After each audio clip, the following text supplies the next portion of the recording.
भारत का इतिहास उन महान राजाओं और सम्राटों की गौरवशाली गाथाओं से भरा पड़ा है, जिन्होंने अपने साहस, बुद्धिमत्ता और नेतृत्व के बल पर न केवल भारत को, बल्कि विश्व के इतिहास को भी प्रभावित किया। इस देश की पावन धरती ने समय समय पर ऐसे वीर सपूतों को जन्म दिया, जिनके पराक्रम और शासन ने भारत को एक शक्तिशाली और समृद्ध राष्ट्र के रूप में स्थापित किया। इन राजाओं ने न केवल युद्ध के मैदानों में अपनी वीरता का परचम लहराया, बल्कि अपनी प्रजा के कल्याण, कला, साहित्य और संस्कृति को बढ़ावा देकर भारत की सांस्कृतिक धरोहर को समृद्ध किया।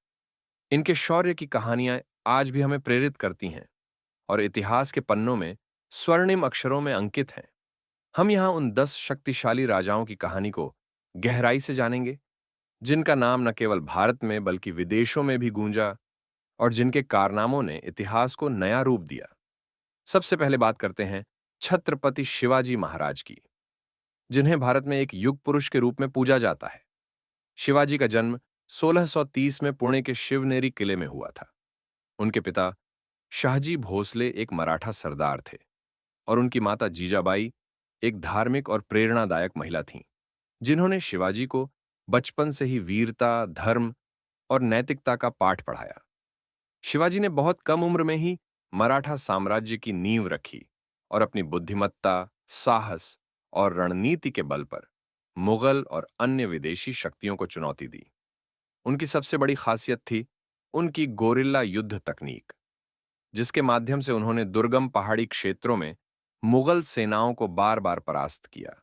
यह तकनीक इतनी प्रभावी थी कि मुगल, जो उस समय भारत की सबसे बड़ी सैन्य शक्ति थे, शिवाजी के सामने असहाय हो गए। इस तकनीक में शिवाजी अपनी छोटी लेकिन चुस्त सेना के साथ अचानक हमला करते, दुश्मन को तितर-बितर कर देते और फिर तेजी से गायब हो जाते। यह रणनीति आज भी विश्व भर में सैन्य रणनीति के एक अनूठे उदाहरण के रूप में पढ़ाई जाती है। शिवाजी का शासन केवल सैन्य शक्ति तक सीमित नहीं था। वे एक प्रगतिशील शासक थे, जिन्होंने अपने साम्राज्य में सभी धर्मों का सम्मान किया। उनकी सेना में हिंदू और मुस्लिम दोनों ही योद्धा उच्च पदों पर थे, जो उनके समावेशी दृष्टिकोण को दर्शाता है। शिवाजी ने अपनी प्रजा के कल्याण के लिए कई सुधार किए, जैसे कर प्रणाली को सरल बनाना, भ्रष्टाचार को रोकना और किसानों को राहत देना। उनकी सबसे यादगार घटना थी 1666 में आगरा से औरंगजेब के चंगुल से बच निकलना। औरंगजेब ने शिवाजी को कैद करने की योजना बनाई थी, लेकिन शिवाजी ने अपनी चतुराई से एक टोकरी में छिपकर भागने का प्लान बनाया और उसे सफलतापूर्वक अंजाम दिया। यह घटना उनकी बुद्धिमत्ता और साहस का प्रतीक है। शिवाजी ने मराठा नौसेना की स्थापना की, जिसने अरब सागर में मराठों का वर्चस्व स्थापित किया और व्यापारिक मार्गों को सुरक्षित किया। उनके द्वारा बनाए गए किले जैसे रायगढ़, प्रतापगढ़ और सिंधुदुर्ग आज भी उनकी रणनीतिक दूरदर्शिता के गवाह हैं। शिवाजी का जीवन स्वतंत्रता संग्राम के लिए प्रेरणा बना और 1957 के प्रथम स्वतंत्रता संग्राम से लेकर 20वीं सदी तक कई स्वतंत्रता सेनानियों ने उनके जीवन से प्रेरणा ली। शिवाजी ने अपने शासनकाल में न केवल मराठा साम्राज्य को एक शक्तिशाली इकाई बनाया, बल्कि भारतीय संस्कृति और स्वाभिमान को भी पुनर्जन्म दिया। उनकी कहानियां आज भी महाराष्ट्र और पूरे भारत में गर्व के साथ सुनाई जाती हैं। अब बात करते हैं चंद्रगुप्त मौर्य की, जिन्हें भारत के पहले सम्राट के रूप में जाना जाता है। चंद्रगुप्त मौर्य ने मौर्य साम्राज्य की स्थापना की और भारत के छोटे-छोटे राज्यों को एकजुट कर एक विशाल साम्राज्य बनाया। उनका जन्म 4वीं शताब्दी ईसा पूर्व में एक साधारण परिवार में हुआ था, लेकिन उनकी महत्वाकांक्षा और उनके गुरु चाणक्य, जिन्हें कौटिल्य के नाम से भी जाना जाता है, कि बुद्धिमत्ता ने उन्हें मगध के शक्तिशाली नंद वंश को उखाड़ फेंकने में मदद की। चाणक्य एक महान रणनीतिकार और अर्थशास्त्री थे, जिन्होंने अपनी पुस्तक अर्थशास्त्र में शासन और कूटनीति के सिद्धांतों को विस्तार से लिखा। चंद्रगुप्त ने चाणक्य के मार्गदर्शन में अपनी सेना तैयार की और नंद वंश के राजा धनानंद को परास्त कर मगध की गद्दी हासिल की। यह युद्ध इतना महत्वपूर्ण था कि इसने भारत के इतिहास की दिशा बदल दी। चंद्रगुप्त ने न केवल नंदवंश को परास्त किया, बल्कि सिकंदर के सेनापति सेल्यूकस निकेटर को भी युद्ध में हराया। सिकंदर ने भारत पर आक्रमण करने की योजना बनाई थी, लेकिन चंद्रगुप्त की सेना और चाणक्य की कूटनीति ने उसे रोक दिया। इसके बाद चंद्रगुप्त ने सेल्यूकस के साथ एक संधि की, जिसमें सेल्यूकस ने अपनी पुत्री का विवाह चंद्रगुप्त से किया और कई क्षेत्र भारत को सौंप दिए। इस संधि ने भारत को विदेशी आक्रमणों से सुरक्षित किया। चंद्रगुप्त का साम्राज्य अफगानिस्तान से लेकर दक्षिण भारत तक फैला हुआ था। उन्होंने एक मजबूत प्रशासनिक व्यवस्था स्थापित की, जिसमें गुप्तचर प्रणाली, कर व्यवस्था और सड़क निर्माण पर विशेष ध्यान दिया गया। उनकी आर्थिक नीतियों ने भारत को व्यापार और समृद्धि के केंद्र के रूप में स्थापित किया।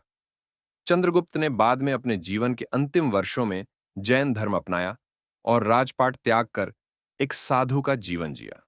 उनका शासनकाल भारत के स्वर्ण युग की शुरुआत माना जाता है, जिसने भारतीय संस्कृति और एकता को मजबूत किया। अब हम बात करते हैं पृथ्वीराज चौहान की, जिन्हें भारत के सबसे वीर राजाओं में से एक माना जाता है।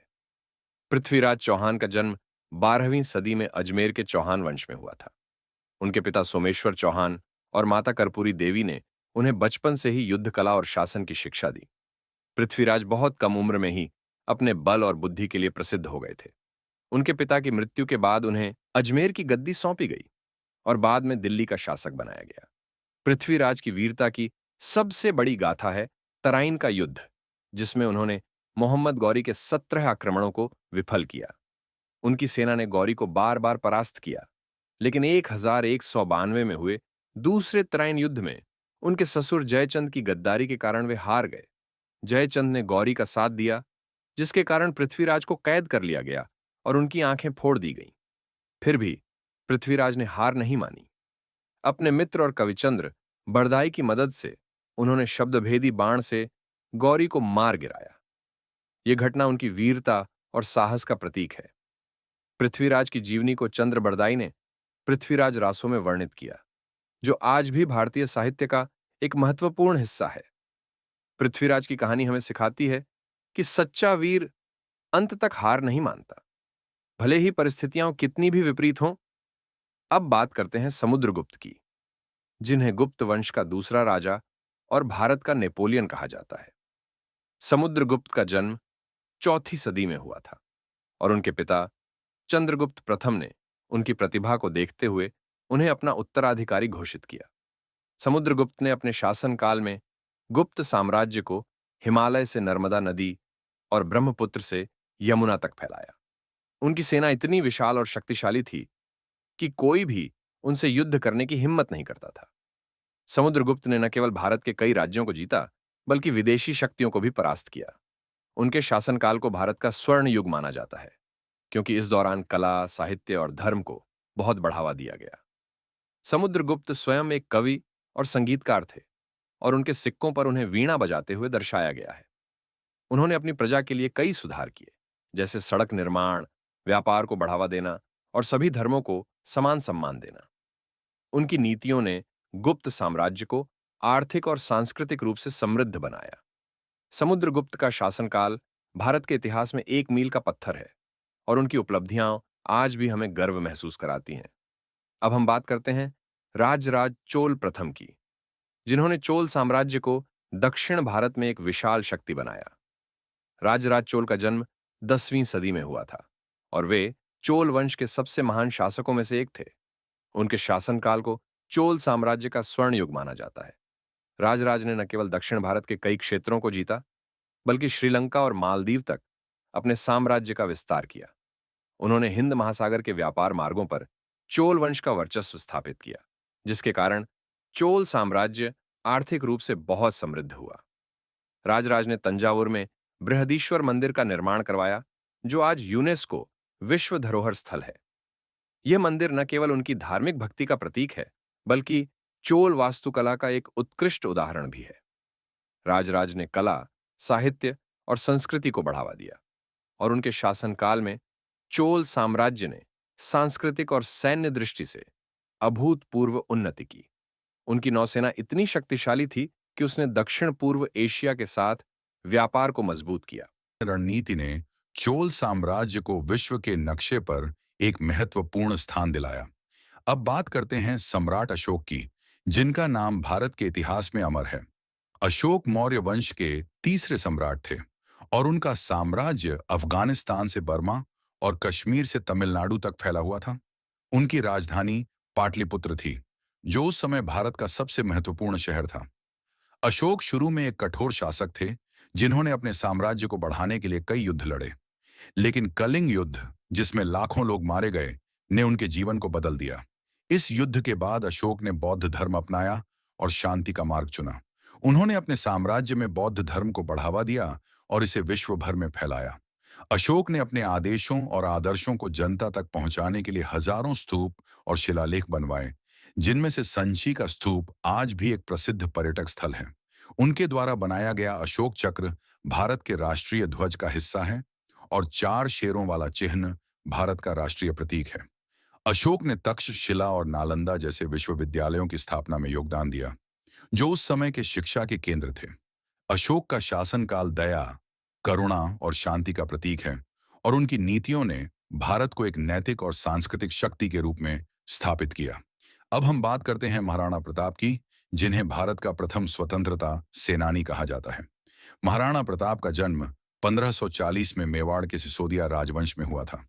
7 फीट 5 इंच के कद और हट्टे-कट्टे शरीर वाले प्रताप अपने 81 किलो के भाले और 208 किलो की 2 तलवारों के लिए प्रसिद्ध थे। उनका कवच 72 किलो का था, जो उनकी शारीरिक शक्ति को दर्शाता है। प्रताप ने मुगल सम्राट अकबर के सामने कभी घुटने नहीं टेके। उन्होंने हल्दी घाटी के युद्ध में मुगल सेना का डटकर मुकाबला किया, जिसमें उनका घोड़ा चेतक उनकी वफादारी का प्रतीक बना। प्रताप ने अपनी प्रजा और स्वतंत्रता के लिए जंगलों में घास की रोटी खाकर वर्षों तक संघर्ष किया। उनकी वीरता ऐसी थी कि मुगल भी उनके युद्ध कौशल के कायल थे। प्रताप का जीवन बलिदान और साहस की मिसाल है और उनकी कहानियां राजस्थान के कण-कण में बसी हैं। अब बात करते हैं किंग पोरस की, जिन्होंने सिकंदर का सामना हाइड्सपीस नदी के तट पर किया।